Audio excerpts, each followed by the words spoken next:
வணக்கம். இது இலங்கையின் முதல் தர செய்தி வழங்குனர் நியூஸ் ஃபர்ஸ்டின் வீக்கெண்ட் பிரதான செய்தி. எமது சர்வதேச நேர்களை குளோபல் டிவியூடாக சந்திப்பதில் மிக்க மகிழ்ச்சி. முதலில் தலைப்புச் செய்திகள். பலத்த மழையால் ஏற்பட்ட அனர்த்தங்களில் பலியானோரின் எண்ணிக்கை 151 அதிகரிப்பு. சுமார் 5 லட்சம் பேருக்கு பாதிப்பு. மனிதநேய பணிக்காக 5 மாவட்டங்களில் முன்னெடுக்கப்பட்ட நிவாரண யாத்திரை. நாளையும் நாளை மறுதினமும் மத்திய மலைநாட்டில் கடும் மழை பெய்யும் சாத்தியம். வங்காள விரிகுடாவில் வலுவடைந்த தாளமுக்கம் பங்களாதேஷ் நோக்கி நகர்வு. கிங்கங்கையின் நீர் பெருக்கெடுப்பதை தடுப்பதற்கு பாதுகாப்பு தரப்பினர் நடவடிக்கை. நிவாரணப் பொருட்களுடன் கொழும்புக்கு விரைந்தது மற்றொரு இந்திய கப்பல்.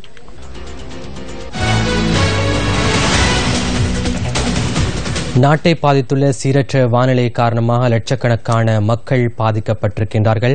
நாட்டின் வானிலை தொடர்பிலான புதிய தகவல்களை வழங்குவதற்காக செய்தி அறையில் ராஜேந்திரன் கோகுல் நாள் தயாரிக்கின்றார். வணக்கம் கோகுல். ஆமா ரியாஸ், நாட்டில் நிலவு வரும் சீரற்ற வானிலையினால் ஏற்பட்ட மழை, வெள்ளம் மற்றும் மண் சரிவு அனர்த்தங்களினால் உயிரிழந்தவர்களின் எண்ணிக்கை 151 அதிகரித்துள்ளது. இதுவரையில் 111 பேர் காணாமல் போயுள்ளதாக இடர் முகாமைத்துவ நிலையத்தினுடைய பிரதி பணிப்பாளர் பிரதீப் கொடிப்பிலி எம்பசம் தெரிவித்துள்ளார். அது மாத்திரமல்லாமல் அனர்த்த நிலைமைகளினால் பாதிக்கப்பட்டு இடம்பெயர்ந்தவர்களின் எண்ணிக்கை சுமார் 4 லட்சமாக அதிகரித்துள்ளதாகவும் அவர் தெரிவித்துள்ளார். இதேவேளை கழுகங்கை, கலனியாறு, நில்வலா மற்றும் கிங்கங்கைகளின் நீர்மட்டம் வீழ்ச்சியடைந்து வருவதாக நீர்ப்பாசன திணைக்களம் தெரிவித்துள்ளது.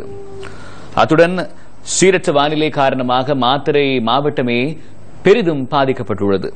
மாவட்டத்தின் பல பகுதிகளில் தற்போது தேங்கியிருந்த வெள்ளம் வடிந்தோடி வருவதாக அங்கிருக்கின்ற தகவல்கள் தெரிவிக்கின்றன.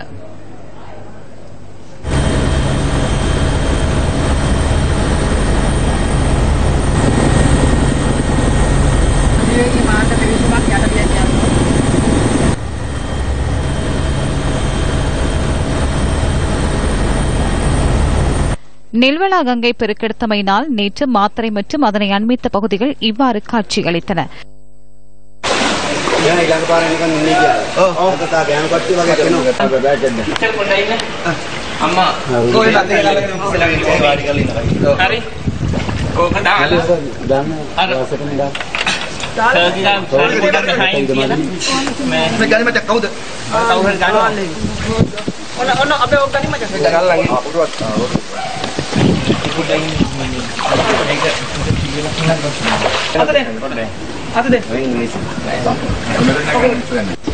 இதேவேளை மாத்தறை அக்குரச அதிவேக வீதியில் நுழைவாயிலை அண்மித்த பகுதி இன்று மதிய வேளையிலும் 8 அடிக்கு நீர் நிரம்பி காணப்பட்டது.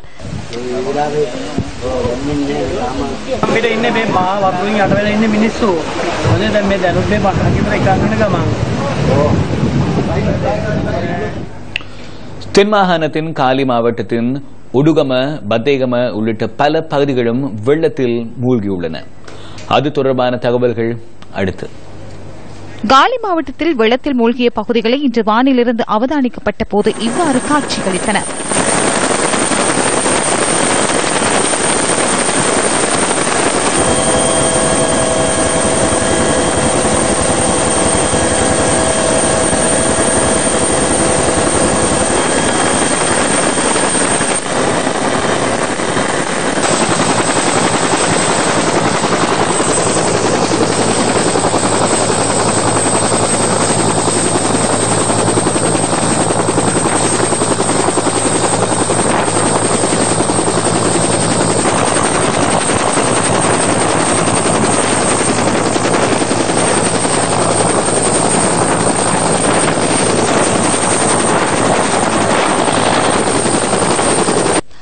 பத்தேகம நகரம் வெள்ளத்தினால் மூழ்காதிருக்கும் வகையில் கிங்கங்கை திட்டத்தின் கீழ் அமைக்கப்பட்ட அணைக்கட்டு நேற்றிரவு இவ்வாறு சேதமடைந்துள்ளது. அரசு அதிகாரிகள், முப்படையினர் நேற்றிரவு முதல் நீர் வெளியேறுவதை தடுக்க தற்காலிகமாக மணல் மூடைகளை பயன்படுத்தினர்.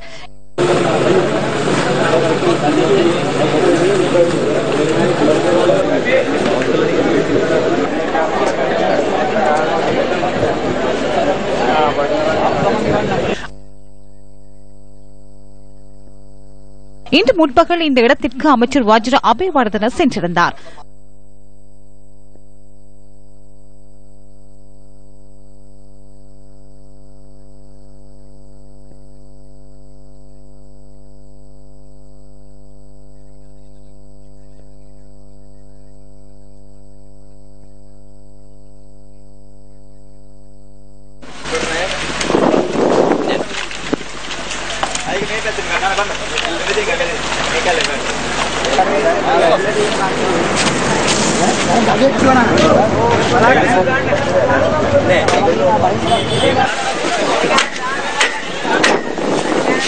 இதேவேளை காலி பத்தேகம வீதியில் கிங்கங்கைக்கு குறுக்காக உள்ள வக்வெல்ல பாலத்திற்கு கீழால் கழிவுப் பொருட்கள் நிறைந்துள்ளமையினால் நீர் வடிந்து செல்ல முடியாது என நியூஸ் ஃபர்ஸ்ட் நேற்று சுட்டிக்காட்டியிருந்தது.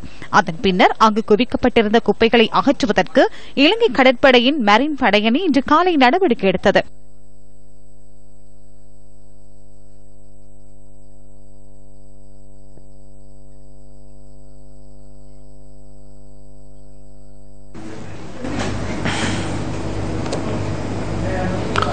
களுத்துறை மாவட்டமும் வெள்ளம் மற்றும் மண்சரிவு அனர்த்தங்களால் அதிக அளவில் பாதிக்கப்பட்டுள்ளது. பிரதேசத்திலே தற்போது மழை பெய்யாத போதிலும் ஆறுகளின் நீர்மட்டம் அதிகரித்து செல்வதால் மக்கள் அபாய நிலைமையை எதிர்நோக்கியுள்ளனர். களுகங்கையின் நீர்மட்டம் குறைவடைந்து செல்லும் போது மதுரலிய மகுரகஹா ஆகிய பிரதேசங்கள் வெள்ளத்தில் மூழ்கியுள்ளன. மத்துகம கொழும்பு பிரதான வீதியின் தொடங்கும பிரதேசம் இன்று காலை இவ்வாறு வெள்ளத்தில் மூழ்கியிருந்தது. இந்த பிரதேசத்தில் 20 வருடங்களுக்கு பின்னர் இவ்வாறு அனர்த்தம் ஏற்பட்டுள்ளது. ரத்தினபுரி மாவட்ட மக்கள் வெள்ளப்பெருக்கினால் பாதிக்கப்பட்டுள்ளதுடன் மண் சரிவு அனர்த்தங்களினால் பல்வேறு சிரமங்களையும் அச்சுறுத்தல்களையும் எதிர்நோக்கி வருகின்றனர். ரத்தினபுரி மற்றும் அதனை அண்மித்த பகுதிகளில் ஆகாய மார்க்கமாக இன்று பெற்றுக்கொண்ட காட்சிகளை இவை.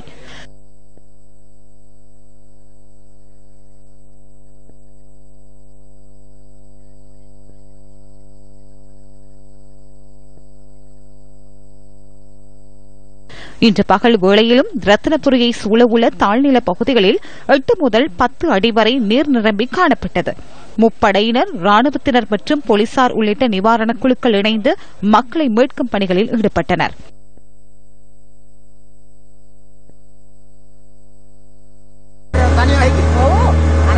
களவான இன்னும் நீரில் மூழ்கியுள்ளதுடன் களவான வைத்தியசாலையின் நோயாளர்கள் இன்று ஹெலிகாப்டர் மூலம் ரத்தினபுரி வைத்தியசாலைக்கு அழைத்துச் செல்லப்பட்டனர்.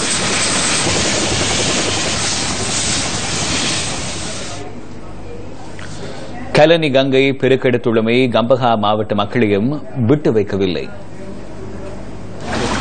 கலனி கங்கையை அண்மித்த பகுதியில் காணப்பட்ட வெள்ள அபாயம் தற்போது குறைவடைந்த போதிலும் தொம்பே, மாபிட்டிகம மற்றும் மல்வானையின் சில பகுதிகள் தொடர்ந்து வெள்ளத்தில் மூழ்கியுள்ளன.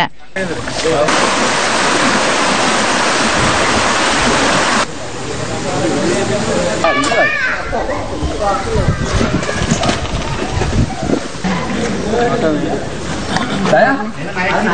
Harus katakan alangnya non. Oh. Pada jadi yang hari udah kelihatan dah handle. Kalau tak kotor juga.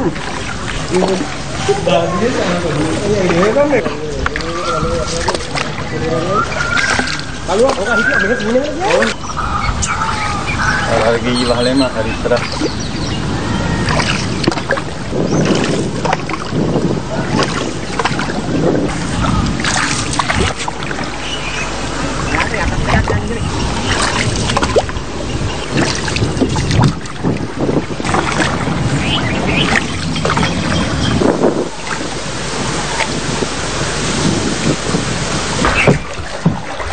மியகம Dompe வீதி இன்று பகல் வேளையில் வெள்ளத்தில் மூழ்கியிருந்தது.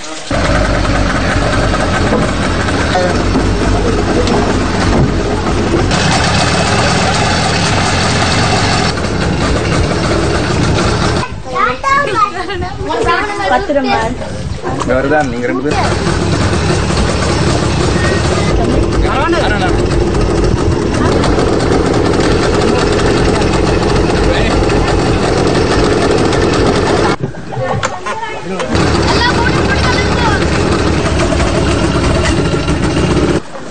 എന്താണോ അതെന്താണോ അനിവാര്യതാണോ അതെ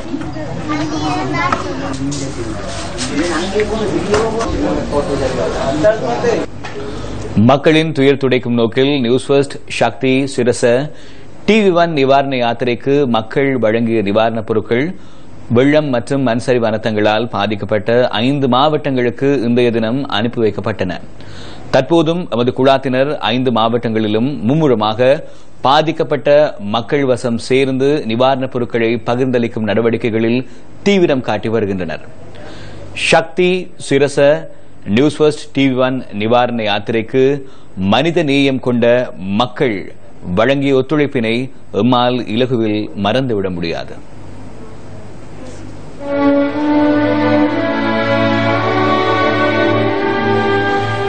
வெள்ளம் மற்றும் மண் சரிவினால் பாதிக்கப்பட்ட மக்களுக்கு நிவாரணம் வழங்குவதற்காக சிரச சக்தி TV1 நிவாரண பயணம் ஏற்பாடு செய்யப்பட்ட போது 48 மணித்தியாலத்திற்கும் குறைவான காலத்தில் பொதுமக்கள் அதிகளவிலான உலருணவுப் பொருட்களையும் குடிநீரையும் எமக்கு கையளித்தனர். 3 இடங்களில் நிவாரணப் பொருட்கள் சேகரிக்கப்பட்டதுடன் அவ்வாறு சேகரிக்கப்பட்ட பொருட்கள் இன்று லோரிகளில் ஏற்றப்பட்டு பாதிக்கப்பட்ட பகுதிகளுக்கு கொண்டு செல்லப்பட்டன.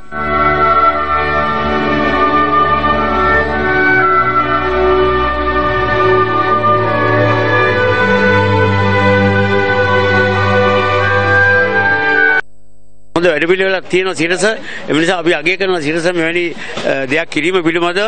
ඔයාලා ගැන ලොකු විශ්වාසයක් තියෙනවා. මොකද සිරස වැඩක් කරොත් ඒක හරියටම කරනවා කියලා අපේ විශ්වාසයක් තියෙනවා. මේ හැකි උදව්වක් කළා යන්නේ සිරස කියන්නේ මගේ පණ වගේ තියෙන නාලිකාව.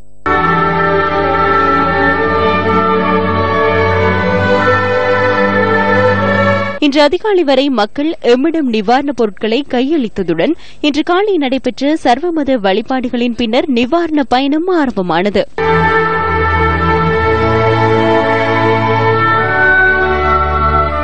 A heartfelt, sincere and great 24 மணித்தியாலங்களுக்கு முன்னர் விடுத்த வேண்டுகோளுக்கு இணங்க மக்களிடமிருந்து எமக்கு நல்ல வரவேற்பு கிடைத்தது. எமது மக்களுக்கு எமது மனமார்ந்த நன்றிகளை இந்த நேரத்தில் நான் தெரிவித்துக் கொள்கின்றேன். உங்களின் உதவியின்றி எந்த நடவடிக்கைகளையும் எம்மால் முன்னெடுக்க முடியாது. மீண்டும் நன்றிகள். ජනතාවෙනි எமது மக்கள் எமக்கு வழங்கிய ஒத்துழைப்புகளை எம்மால் ஒருபோதும் மறந்துவிட முடியாது. இந்த மனிதநேய பணிக்கு ஒத்துழைப்பு வழங்கிய சிறுபிள்ளைகளிலிருந்து பெரியவர்கள் வரை அனைவருக்கும் நாம் நன்றி கூறுகின்றோம். යාලි යාලි යාලි යාලි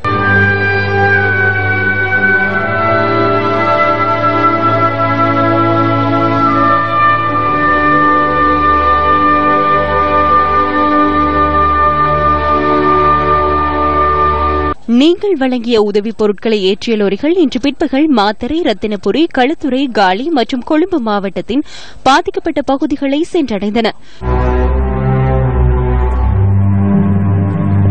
காலி வீதியூடாக களுத்துறை, காலி, மாத்தறை பகுதிகளுக்கான நிவாரண பயணம் தொடர்ந்ததுடன் ஹைலெவல் வீதியூடாக ரத்தினபுரி மற்றும் கொழும்பு மாவட்டத்தின் பாதிக்கப்பட்ட பகுதிகளுக்கு எமது குழுவினர் பயணித்தனர்.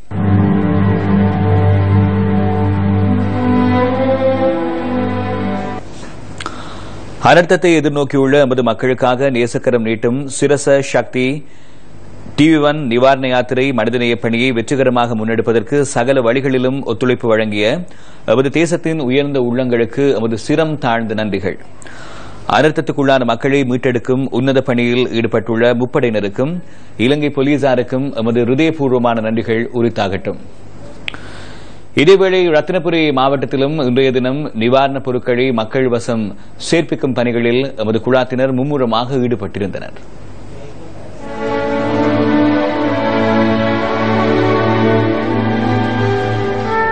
ரத்தினபுரி மாவட்டத்திற்கு சென்ற எமது குழுவினர் எகலியகொட பிரதேசத்தில் பொருட்களை பகிர்ந்தளிக்கும் பணியை ஆரம்பித்தனர்.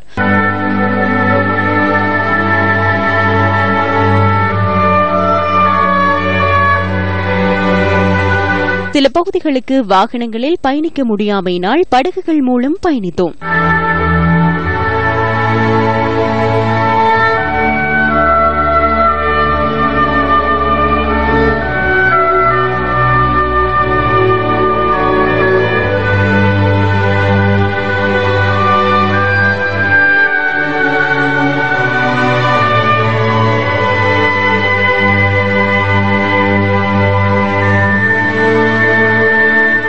ඇත්තට මේ බොම බොහොම ස්තුතියි.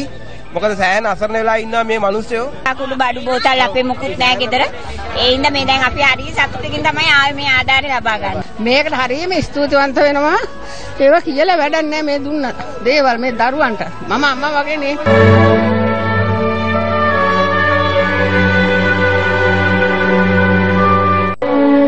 களுத்துறை மாவட்டத்திற்கு சென்ற சக்தி சிரச டிவி1 நிவாரண குழுவினர் பாலிந்து நுவர பகுதியில் பகிர்ந்தளிக்கும் பணியை ஆரம்பித்தனர்.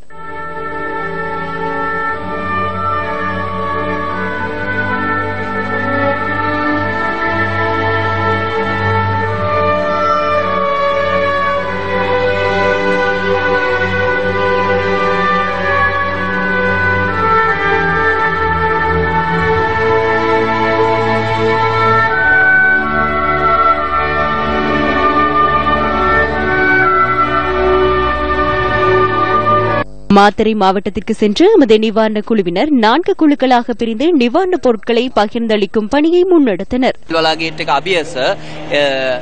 நாம் தற்போது நில்வலா நுழைவாயிலை அண்மித்த பகுதியில் உள்ளோம். அதிவேக வீதிக்கு மேலாக நாம் பயணிக்கின்றோம்.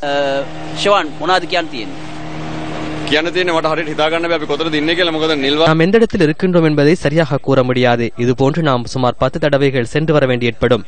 ஏனென்றால் ஒரு தடவைக்கு குறிப்பிட்ட அளவு குடிநீரை இந்த படகில் கொண்டு செல்ல முடியும்.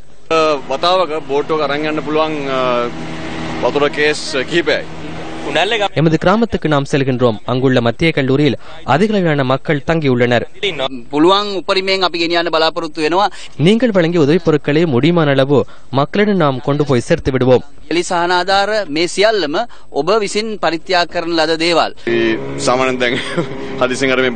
கவிழ்ந்தால் என்ன நடக்கும் என்பது எமக்கு தெரியாது.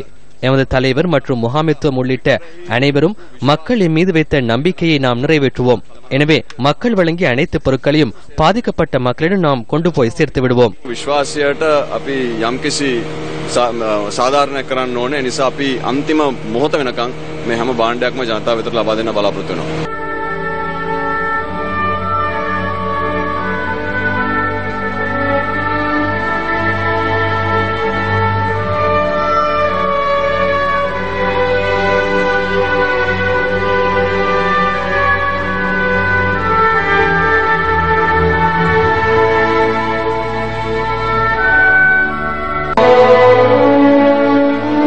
காலி மாவட்டத்திற்கு சென்ற எமது குழுவினர் பத்தேகம பிரதேசத்தில் பொருட்களை பகிர்ந்தளிக்கும் பணியை ஆரம்பித்தனர்.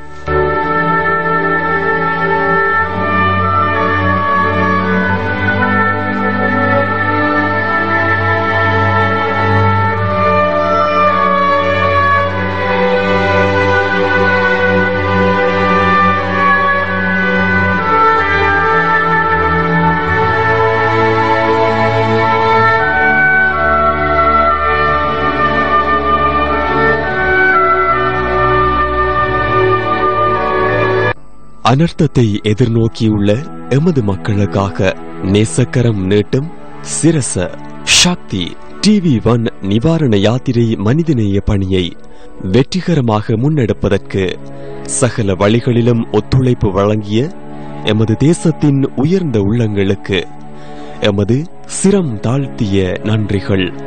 அனர்த்தத்திற்குள்ளான மக்களை மீட்டெடுக்கும் உன்னத பணியில் ஈடுபட்டுள்ள முப்படையினருக்கும் இலங்கை போலீசாருக்கும் எமது நன்றிகள்.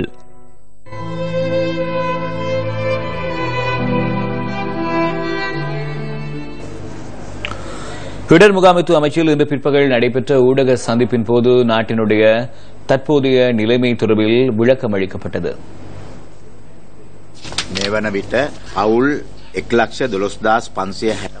இதுவரை 1,12,565 குடும்பங்கள் பாதிக்கப்பட்டுள்ளன. அதாவது 4,38,295 பேர் பாதிக்கப்பட்டுள்ளனர். 151 பேர் உயிரிழந்துள்ளனர். அத்துடன் 111 பேர் காணாமல் போயுள்ளனர்.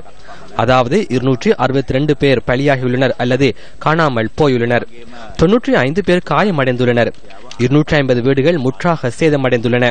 1785 வீடுகள் பகுதியளவில் சேதமடைந்துள்ளன. பாதிக்கப்பட்டவர்கள் 339 முகாம்களில் தற்காலிகமாக தங்க வைக்கப்பட்டுள்ளனர். அதாவது 24,700 குடும்பங்கள் தற்காலிகமாக முகாம்களில் உள்ளனர். 1,12,565 පවුල් 24,735ක් මේ ආරක්ෂිත ස්ථානවල අපේ සහන මධ්‍යස්ථානවල ඉන්නවා. මධ්‍යම බෙන්ගාල බොක්ක ප්‍රදේශයේ තියෙන පීඩනාවපාතය வங்காள விரிகுடாவில் ஏற்பட்ட தாளமுக்கம் வலுப்பெற்று வடபகுதியூடாக பங்களாதேஷ் நோக்கி பயணிக்கின்றது. அதனால் எமது நாட்டில் காற்றின் வேகம் அதிகரிக்கும். அவ்வாறு மாற்றம் ஏற்பட்டால் எமது நாட்டில் அதிக மழை வீழ்ச்சி கிடைக்கும். அத்துடன் மத்திய மற்றும் சபரகமு மாகாணங்களுக்கும் கண்டி மற்றும் மாத்தறை மாவட்டத்துக்கும் அதிக மழை வீழ்ச்சி கிடைக்கும். 100 மில்லிமீட்டருக்கும் அதிகமான மழை வீழ்ச்சி கிடைக்கும். அத்துடன் வடமேல் மாகாணத்தில் மழையை எதிர்பார்க்கலாம் மற்றும் ஏனைய பகுதிகளிலும் சிறிதளவில் மழையை எதிர்பார்க்கலாம். குறிப்பாக காற்றின் வேகம் மணித்தியாலத்துக்கு 80 கிலோமீட்டராக உயர்வடையும். காலி, குர்நாகல், நுவரெலி ஆகிய மாவட்டங்களை அது பாதிக்கும். அத்துடன் கடலும் கொந்தளிப்பாக காணப்படும் என்பதனால் மீனவர்கள் கவனமாக செயற்பட வேண்டும். ඇතිවීමේ හැකියාව තියෙනවා. සාමාන්‍යයෙන් නම් මොන්සූන් එකත් එක්ක එහෙම වැසි ඇති වෙන්නේ නැහැ. නමුත් මේ අවස්ථාවේදී අර අபிசாரி බවත් එක්ක පොඩ්ඩක් අනිත් පැති වෙලත් பலத்த மழையால் ஏற்பட்ட அனர்த்தங்களில் பாதிக்கப்பட்ட மக்களுக்கு நிவாரணங்களை பகிர்ந்தளிக்கும் நோக்கில் இந்திய கடற்படைக்கு சொந்தமான மற்றொரு கப்பல் இன்று முற்பகல் கொழும்பு துறைமுகத்தை வந்தடைந்தது. அனர்த்தம் ஏற்பட்டதன் பின்னர் இந்தியாவில் இருந்து நிவாரணப் பொருட்களுடன் வருகை தந்த இரண்டாவது கப்பல் இதுவென்பது குறிப்பிடத்தக்கதாகும்.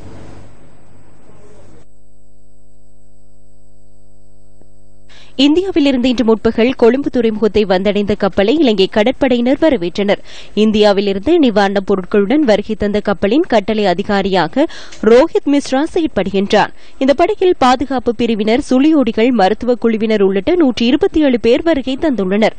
உலர் உணவுப் பொருட்கள், குடிநீர் போத்தல்கள், கூடாரங்கள், பாதுகாப்பு படகு, மருந்து பொருட்கள் உட்பட பல நிவாரணப் பொருட்களுடன் ஷார்துல் கப்பல் இலங்கையை வந்தடைந்தது.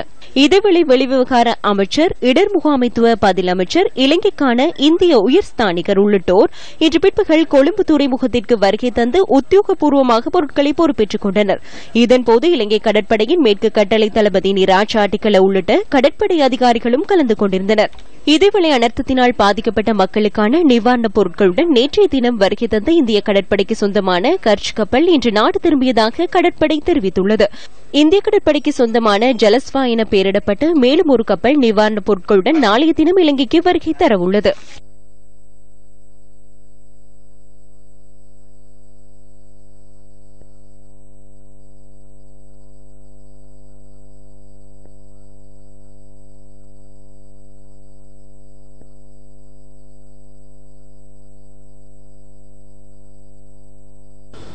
நிவாரணப் பொருட்களை பகிர்ந்தளிக்க சென்ற பயணத்தில் ஈடுபட்டிருந்த நமது அலுவலக செய்தியாளர்களை இப்பொழுது நாங்கள் தொலைபேசி வாயிலாகவேனும் இணைத்துக் கொள்வதற்கு முயற்சி செய்கிறோம்.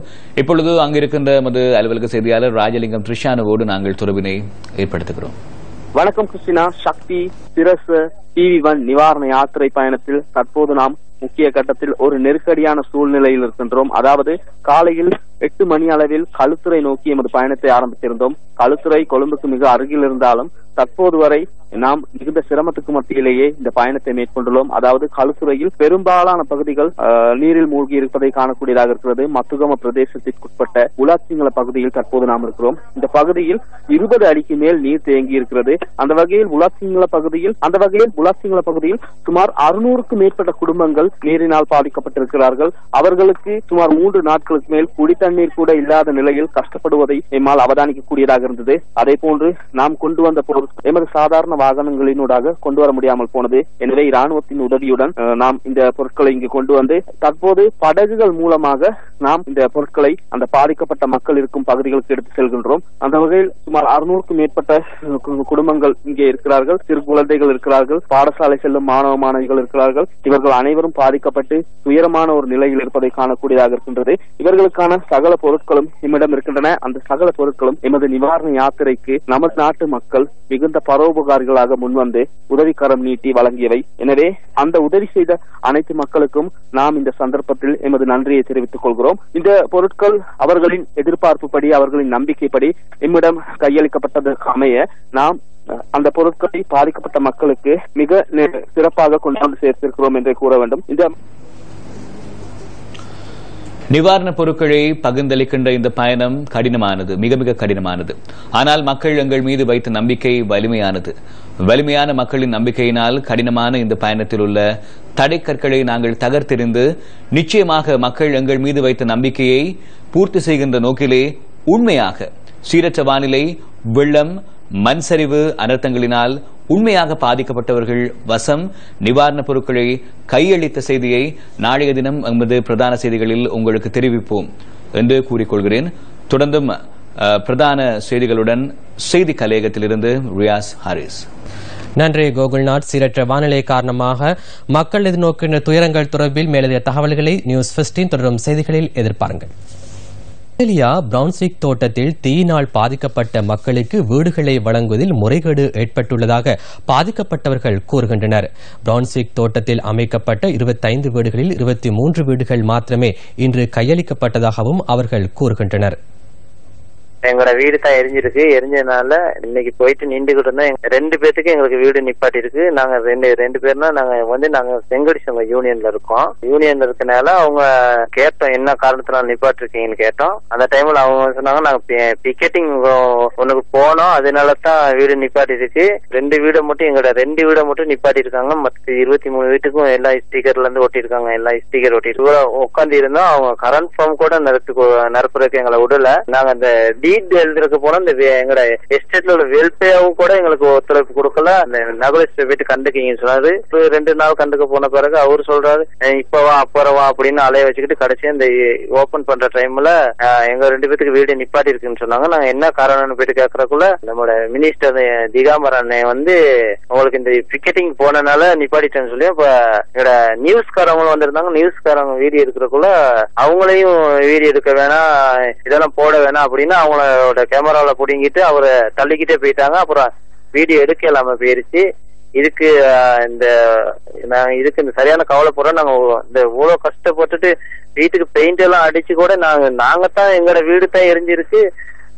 இத எரிஞ்சனால எங்களுக்கு வீடு எரியாதவங்க 4 பேத்துக்கு அவங்களோட யூனியன்காரவங்க 4 பேத்துக்கு மட்டும் வீடு கொடுத்துருக்காங்க. எங்களுக்கு வீடை நிப்பாட்டி வச்சிருக்காங்க. என்ன காரணம்னு தெரியல. இன்றைய தினம் இந்த நிகழ்வு தொடர்பிலான செய்தியை சேகரிக்க சென்ற ஊடகவியலாளரின் பணிகளுக்கு இடையூறு ஏற்படுத்தப்பட்டிருந்தது. இதன் காரணமாக வீடு கையளிப்பு நிகழ்வு மற்றும் அங்கு பாதிக்கப்பட்டவர்கள் தெரிவித்த கருத்துக்களை எம்மால் ஒளிபரப்ப முடியவில்லை. இந்த வீட்டுத் திட்டத்தை மக்களிடம் கையளிக்கும் நிகழ்வு தொடர்பிலான நிலப்படங்கள் அமைச்சர் பழனி திகாம்பரத்தின் பிரத்யேக முகப்புத்தகத்தில் பதிவேற்றம் செய்யப்பட்டிருந்தன. இந்த நிகழ்வின் போது போலீசார் பாதுகாப்பு கடமையில் ஈடுபட்டிருந்ததையும் நிலப்படங்களில் அவதானிக்க முடிகின்றது. ஊடகவியலாளரின் பணிக்கு ஏற்படுத்தப்பட்ட இடையூறு தொடர்பில் மஸ்கெலியா போலீசாரின் கவனத்திற்கு கொண்டுவரப்பட்டுள்ளது. அடுத்த பிரதான செய்தி இரவு 10:45 எதிர்பாருங்கள். வணக்கம்.